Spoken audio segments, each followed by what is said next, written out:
Look, walking in my purpose on purpose. It ain't nothing this world could offer that could amount to what God showed me my worth is. I'm working. Oh yeah, I'm in my bag, no working, going so hard for God. Shout out to the devil won't murk me, but he ain't got no power. These haters sour cause I made it. My voice ain't do it, it's only by his grace I'm in his favor. Prayer, that's what I use to learn to step tape. The Holy Spirit fill me with courage on top of the faith. That's why. So I'm walking in my purpose on purpose. Yeah. So I'm walking in my purpose on purpose. Okay. So I'm walking in my purpose on purpose. Yeah. On purpose. Yeah. Hey, what? So today on Stool Talk, we have with us, man, this is big, this is huge. I've been kind of was getting nervous, man, because I'm in his lane today, me just getting started, man. He got a great podcast called The It Factor, man, where he's pouring out, he's allowing people to talk about their journey. He's allowing people to be able to talk about what it takes to get to wherever field they're in. He has multiple seasons, and I'm in season one just getting my foot wet, man. And today on Stool Talk, man, where we walk in our purpose on purpose, we have today the It Factor host, Mr. Jermey Robinson. How you doing today? I'm doing good, man. I'm happy to be here. Every day a good day. And just thankful for this opportunity, man. Yeah, same here, man. I have seen your clips of your podcast and I kept seeing it. And I'm like, man, let me look into this. Then I got the looking, I'm like, man, this is great work. Like you got great questions, great interaction with your people that you have on interviewees and how they're, focused and how some of them still are doing it. And the names you had, I'm like, man, this is good. Let me go ahead and reach out, man. So let me ask you this. How was it for you growing up? Like when you first grew up, when you were younger, like what did you aspire to be? Did you have aspirations on going into a field? Did you just play it by ear? And let's take us through that journey. Man, thank you for that question, bro. I would say grew up in Fort Valley, Georgia, single parent home, had one of the greatest moms ever, man, and really poured into me to be, as long as you can do good in school, you can do whatever you want. You do good in school, you do whatever you want. And I'm a football kid. I was like, you know what? Because that's like a family business. I got two cousins that played in the NFL. One's currently in the NFL. And just seeing them, or even seeing my cousin that was in the NFL while I was a little boy, I was like, yeah, that's what I'm going to do. I'm going to do it. Okay, I know what to do to get there. All right, cool. And then you played. And I was an okay player, man. I was like, you know what? But once you get to high school, you start figuring out like, yeah, I'm okay. Okay, I can go to college and play. But like, is that really all I can do? Yeah. So I got into the STEM program in high school. And in the STEM program, we went to the Tuskegees, Auburn's, the Georgia Tech's, Arkansas, different universities, and went to NASA. And I was like, I can do this. I saw some black people. I was like, shoot, what you do? You a computer science? All right, cool. Let me see how I can do this. And years later, when I ended up at Clark Atlanta University, that ended up being my major. First off, just an instance of taking a trip. And I was like, okay, man, let's go and do this, man. I think I can be good at it. And I still was able to, watch certain football players, stuff like that. But I was like, hey, I can figure that out later with football. But right now, we're going to try this computer science and engineering thing. So definitely. Yeah. What's your cousin's name that play in the league? DeMarcus Robinson, man. Okay. Yeah, man. Yeah. We played with the Chiefs. Now he played with the Rams. Yeah. So. Okay, yeah, that's big, man. So how did faith play a part in you even making a decision to go after that IT? Because I know that wasn't just a phys ed. Most people go to school and they say, I'm gonna be a gym teacher or I'm just gonna be a substitute teacher. They try to take the basis of the course. Here you trying to go to IT and you going in that realm. Like, how did faith play a part in that? It played a big part in it, man. Even coming out of high school, I had the grades. Was like, you know what, graduation came coming around. I didn't pass this state test. I'm like, oh man, how I'm gonna graduate, all this stuff. But God came in strong, man, when I needed him. Like always, God was like, hey, you didn't get to walk with your class, but you going to Clark on the scholarship and you good. Like, and I didn't see it at the time. I ended up going to Clark, man. I ain't even have my high school diploma. And I didn't get my high school diploma until September of that year of starting at Clark Atlanta University. So once I got there, man, that was the thing. I was like, yeah, I know. That was my first time saying for myself, yeah, God real. Like, I'm here because of God. Like this, yeah, I'm having everybody having fun and stuff, but it's in the back of my mind, like, I gotta praise God. Cause like at the end of the day, I had faith of a mustard seed, like, this ain't gonna work. I don't know how this gonna work. But I was like, something gonna give. And to be very honest with you, that same way I thought back then, it has matriculated to now. Like even bigger, of course, more faith now, like knowing things are going to go right. And even though things are going wrong or something down, even what you said when we started the show, even when it comes to podcasting, somebody might reschedule. Oh, dang, I can't believe so and so rescheduled. And it's like, I still got to feel like, oh man, the show's still gonna go on. Well, it's Yeah. cool. All right, we can see what we can do. So, and that happens with my marriage. That happens with life in general, work, so many friends, all type of things. So definitely, I would say faith plays a big role in my life, man. Definitely. Yeah.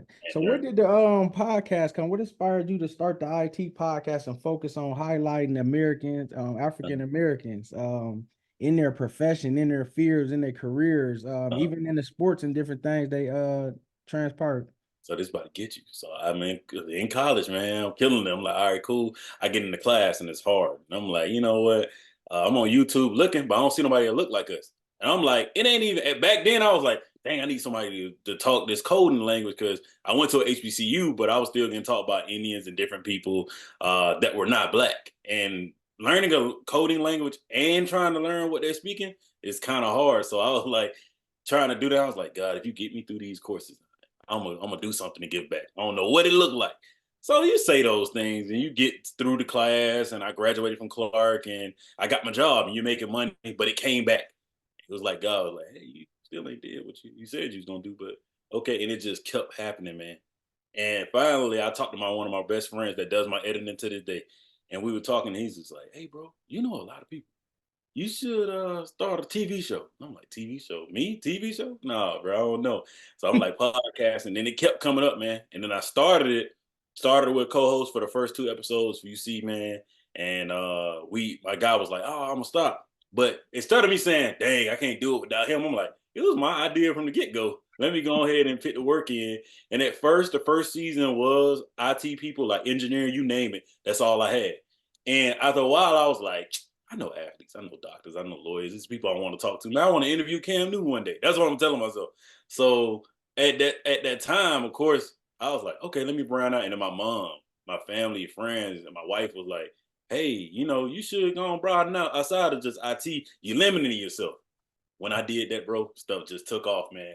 And I stopped looking at the numbers, like, oh, I ain't get this many likes, so this didn't go this way. And I'm like, people always hit me up like, bro, how did you interview so and so? I'm Yeah. like, I did this song, so I wrote a book about it now. So definitely, I would say. Oh, so you an author as well? Yeah, look, man, we out here in Oh these streets. yeah, yeah, Network. yeah, I'm yeah. gonna have to get this That's to what's you, up. man. Definitely, you gonna look. You read this, it's gonna help you a lot, man. Okay, for sure. For sure. I love to support that, man. Love to support it, Definitely, man. definitely. And that engineering field, man. Shout out to Payshawn Wimberly. He plays football for the Bowling Green State Falcons. Yeah, man. He's about to be a fifth-year senior, man. He had a big play, big touchdown in the bowl game, and he's doing engineering, man. So I know the hard work he put in. So I know, by you graduating, you like, whoo, you didn't got that off. How has your background as computer science and engineering influenced your approach to your hosting your podcast and even to your life today? I would say, man, it plays a big role in research. So anytime someone pitch an idea to you, or anytime you're trying to work and try to get with someone, with me taking these hard courses in college, you don't know that it's the same as trying to do things in daily life. Like, oh, I'm trying to do this at the job, or oh, I need to have this type of conversation with my wife. Actually, having a conversation with you or the other people that I interview, man, that helps you in your life. So, like, when it comes to researching, I'm trying to interview certain people. I'm like, I was able to get in touch with this type of person or do this when I was in college. So I can do the same thing for the podcast. Or when it comes to just trying to do deep learning or writing these questions, I'm a great writer. Of course, I'm a 2-time author. So man, those the type of things that I feel like engineering prepared me for. And also just being able to set out those goals. Like, oh, it used to be, I want to pass this class. Now it's like, I want to do this in the job. I want to be able to move and do this. So those type of things actually help. But I would say research is the biggest thing I have really honed in on when it comes to the balance of both. Yeah, $1 million question. How do you maintain yourself, your work, Mhm. being a husband, your family, and have time to pour into yourself and make sure you energetic and you charged up, and God giving you the strength because you pouring out to the audience, you pouring out when you interview, and then you got to make sure a wife taken care of, then you got to be a man. How do you make sure that you good and strong and strengthened? You got to focus on what you can control. You Mm. gotta like the people rescheduling. Oh, this show didn't go this way, or oh, work didn't go this way, or I didn't get this meeting, or oh, dang, I'm struggling on this. You have to sit back and say, okay, I'm only human. I can do this. Like, and I would say scheduling. As I hit the age of 26, I was like, them agendas and scheduling was the most important thing in my life. Because if it's on the schedule, it's gonna happen. If it's not, I'm either working in. But when it come to family and my wife, man, the people like that, the schedule don't come. I'm like, they may have more important than the schedule. I can move something Yeah. back. But when it comes to podcasting and work, man, it's easy to balance. I would say the biggest thing is just making sure that I don't overshadow myself working for somebody else and not working on my own thing. So I Yeah. always try to strive to put a little bit more work in, put those extra hours in when it comes to the podcast. And then with work, man, it's gonna take care of itself, man. It's engineering, it's a lot of hard work. I'm actually in the process of moving to another job. So in doing that, man, just gotta get on board, man. Once I get on board with that, I kind of balance everything out. But like I said, family come first. So I'm gonna dang show make sure that ain't even gotta be scheduled because like it's gonna be untimely things that's gonna happen or be needed to be done. But like even with this episode, for it to happen, I seen I'm like, okay, we're gonna do it. I got an episode I gotta shoot for the podcast. But I was like, I gotta meet this brother. I gotta be here. So definitely just controlling what you control and also going after the things that matter most to you. Your show matter more to me than me shoot mine. So like right now in this moment, like I need to come do this before I can go shoot mine because how I'm gonna speak changing the narrative and I'm not pouring into you. So that's the biggest thing. Focus on what you control, man. Yeah, man. Wow. I appreciate that, man. And that's why God is gonna bless you because you faithful and you selfless, being that you even told me that because I didn't even know that, and God see that he can trust you with, what he's pouring inside of you, the seeds that you sow and pouring into people, they're gonna blossom into good fruit. And you ain't doing it for no recognition or nothing. You doing it because that's the God inside you. So Yeah. big up to that, man. Thank you, man. Can you share some memorable moments from guests on your podcast and how has it significantly impacted you? Man, so I would say I said this earlier, man. When I was writing out the stuff, man, I was saying, interviewing my best friends from home, man. We come from the South.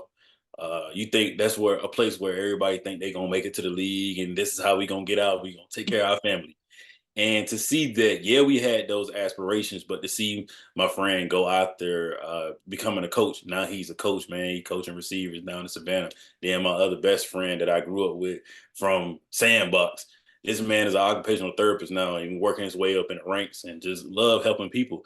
And just having an interview in our old high school stadium Wow. where we did a lot of work, man, that was amazing, bro, because it was like very pivotal. It mean more to me than anybody of the big names on the interview because it was like, these my boys, bro. And to see them grow, I'm able to be like, hey, so you still doing what you said it on the episode now. So you still, so those type of things. And I would say also interviewing someone like Ryan Clark, man, that was my first, like, I would say big name person.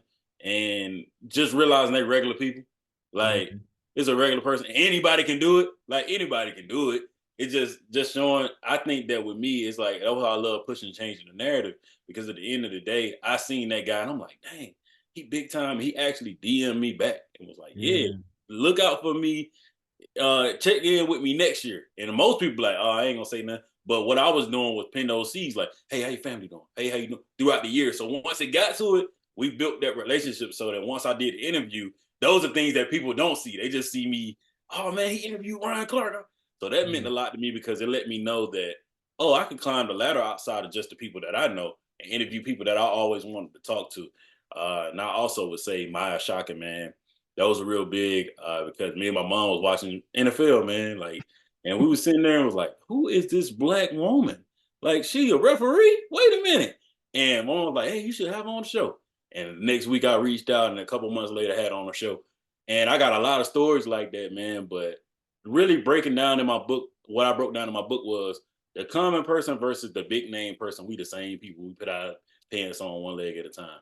The Yeah. biggest thing that I have learned from the show is that you bring on so many great African Americans, it's gonna be young people that see that say, "Oh, he was in the NFL, but he went to go do this. Oh, this happened like this. Oh, she do okay." So those type of things are very amazing for me, man. So I love everybody that I had on the show, and I'm thankful for them, man.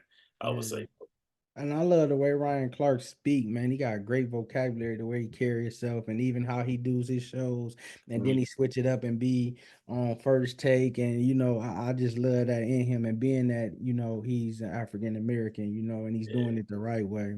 And I would say this too, man. I still talk to him to this day, bro. Still DM, we Mhm. talk and check in with each other, man. So that means a lot, I can't wait till you get Unc on. And you just told me you bro. got Savannah State ties. I can't wait till I was telling my wife, I was like, oh, I hope he get Unc. I And get man. I'm that's crying to God. hey, I'm saying it now. I can't wait. I'm like, remember we talked about it? Oh, yes, Yeah.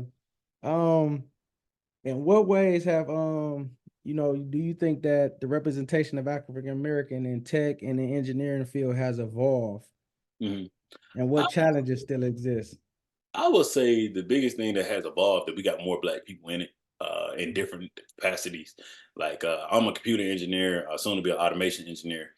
And with that, a lot of people don't know, or we just now learning about artificial intelligence. But I'm glad to see that a lot of people that are heading companies are black. But I Mm, would say some of the challenges is even with those heads, it's still they're not at a certain point that our other counterparts will be. I would say like and when it comes to doing the major, when it comes to college, the surface level, everything, it's a lot of odd people that still think that they can't do it. And that's mm, my biggest thing that I kind of want to do in the show to show you. Yeah, most of these people I interview, they are engineers or they have struggled to get to where they are more, or they may not. But like it takes time to get to where you want to be. But I would say the biggest challenge outside of that is just a lot of folks for me when I started was not seeing a lot of people that look like me. When I had worked for NASA or General Electric, AT&T, and just interning, and I was like, man, who are these people? Are leaving Clark to go to Northeastern to go to engineering school, and that was a different change because Boston is a whole different place. So just those type of challenges, I would love to see change for Black people because I feel like there's space in tech for everybody, man. No matter what you do, and tech is a forefront of everything, no every profession. So just being able to bridge that gap. I mean, I think we should be able to go out and do that. And I hope that is some change. I hope that my show and also me working in the profession helps to bring that change. yeah. What's Definitely. your thoughts on AI? I love artificial intelligence, man. Yeah, I ain't I got a like I problem. like Now I it. love most of it. No, some of Yeah, it is like, yeah, I gotta learn a little bit more about this. This is our robot. What y'all got going on? But yeah, the biggest thing is to learn just even a little bit. If it's Chat GPT, like learn a little bit about it so that you won't be left behind when it comes to stuff. But don't think it's gonna take your job. Don't think that yeah. stuff not true, man. That's What not. would you say to the youth about using it? What is a positive way to use it, and what is a negative way to use it? Okay, I'm an author. I done wrote many papers. You done wrote papers. Like everybody done wrote papers, right? Don't get this thing to do your math and all your schoolwork and stuff like that because you're not going to learn anything. The computer's going to know everything. And what you're going to do when they take Chat GPT away, you're not going to know how to write a complete sentence. Come on, man. Or a paragraph or an essay. So for that, use it for the right reasons. Yes, study. Yes, you got to take home tests. Yeah, learn how to do it. And yes, you can finesse. I finessed. But don't not learn what is being taught. Like my wife's a mathematician and math teacher in middle school. And a lot of kids, you'll know when they cheated and when they didn't.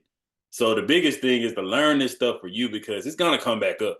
I'm a big advocate of letting you know it's gonna come back. In college, it's gonna come up, and especially after college, especially depending on the profession that you come in.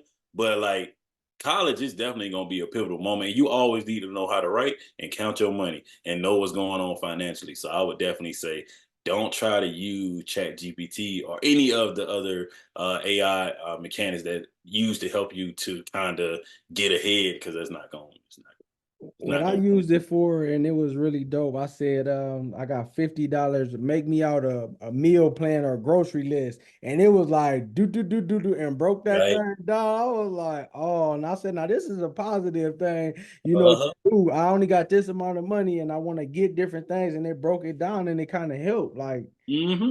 I mean, even in that, but like you saying with people using it, and they gotta be careful, man. Yeah, that's just like with podcasts. I use it for podcasting. Like, I love write my questions. I've been doing it for 5 years now. Cool. But I go on there every now and then and be like, okay, I'm interviewing Rashad Bateman. So Rashad did this at Minnesota. Like, can you make this sound a little better?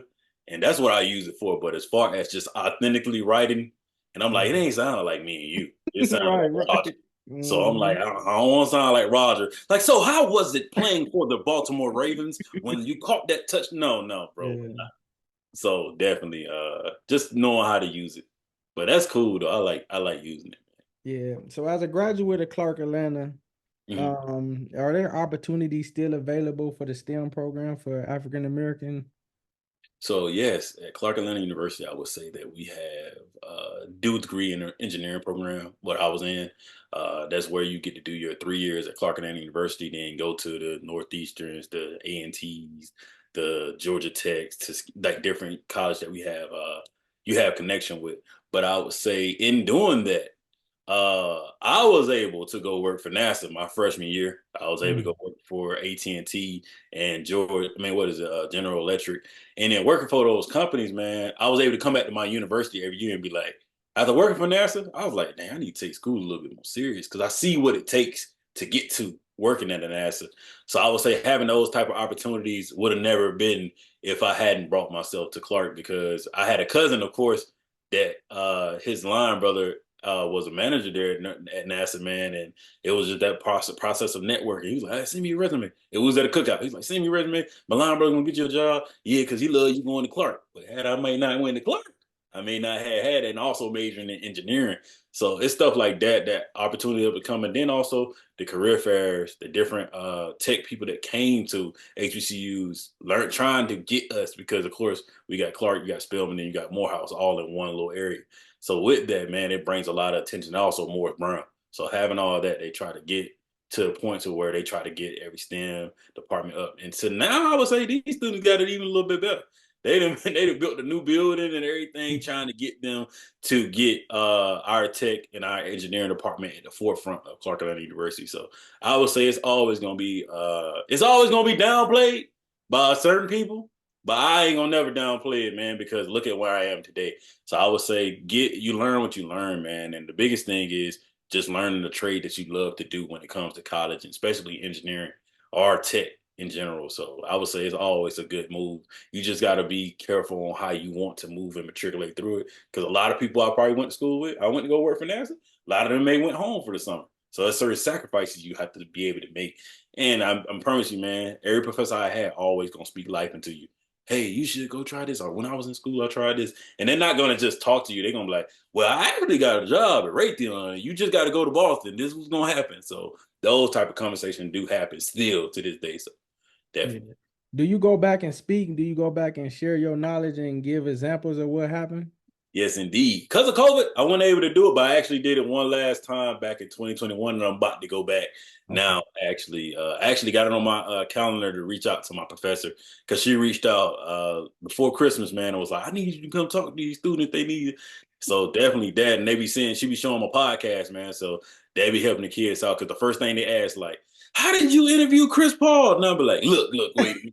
This is how it happened, but look, man, we here talking about engineering first. I'm gonna talk to you afterwards. So definitely. Yeah.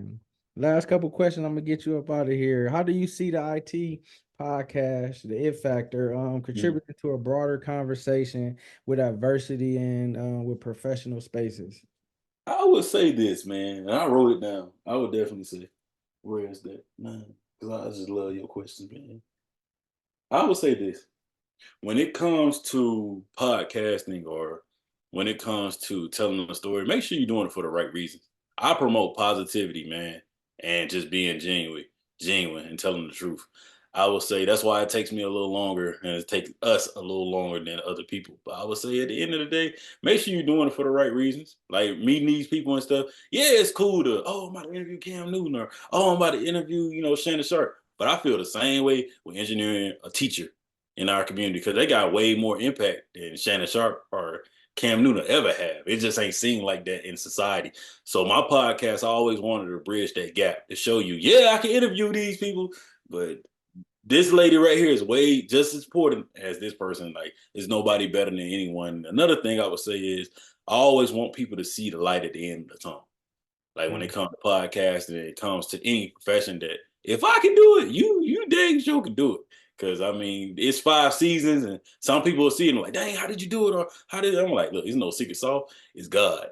God has blessed me to be able to do these things and be in these certain rooms or even trying to DM and get in touch with people. I just may do it a little different, but I'll show you how I do it.